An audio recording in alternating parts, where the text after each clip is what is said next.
Hello, my name's Tim Held, and I host Podular Modcast, the modular podcast. This video is a companion to a piece that I wrote about the Pura Ruina for Noise Engineering's blog. The blog post is linked below, but here's a quick summary.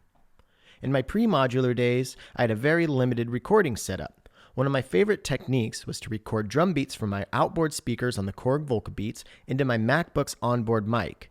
I'd purposely find noisy rooms and record a few bars. I'd then find the bars that I liked, loop them, drench them in reverb, and then sidechain compress all of that with a 4-on-the-floor kick. Now all the noise from that room going through the reverb, then being sidechain compressed by a kick drum, added new percussive elements that weren't in the original beat. So when the Pura Ruina showed up with unique CV control over multiple distortions, I thought, hey, I could probably do something similar here.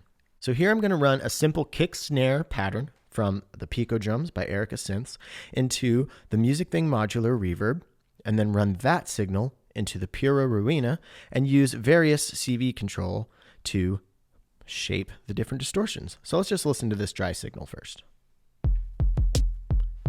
There's our drum beat. And just for reference, I'm going to turn up the drum beat going through the Music Thing modular reverb, not through the Pura Ruina, just so you know what the reverb sounds like without it. So that's what I'm going to use. So I'm using different gate triggers to trigger channel 1 and 4 from Maths and the yet-to-be-released Slopes module from After Later Audio.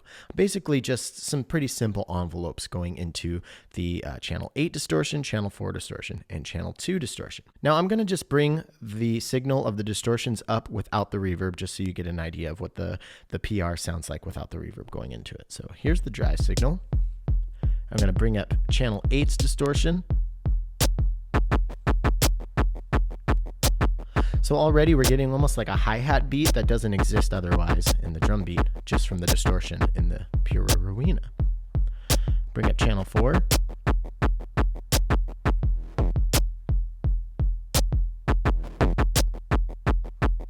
And then channel 2.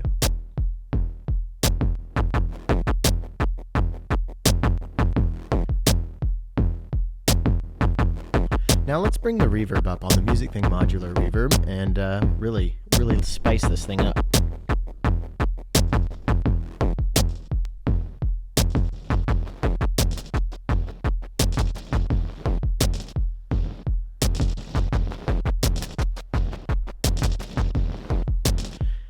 It's almost like the drums are breathing.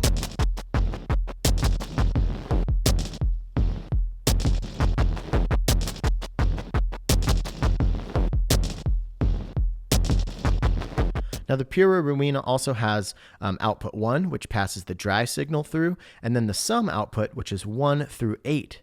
So I'm going to actually use that with the Schlappy Engineering 100 grit to just add some more color. So I've got channel 1 going into the input 1 of 100 grit, and then I've got the sum output going into input 2.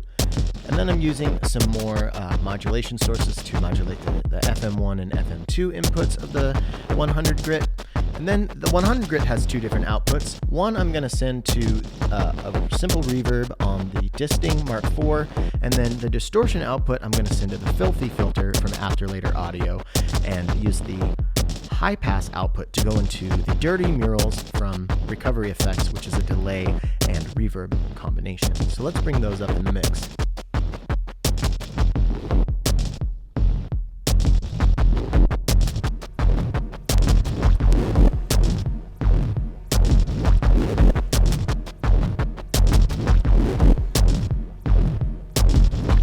And there you have it.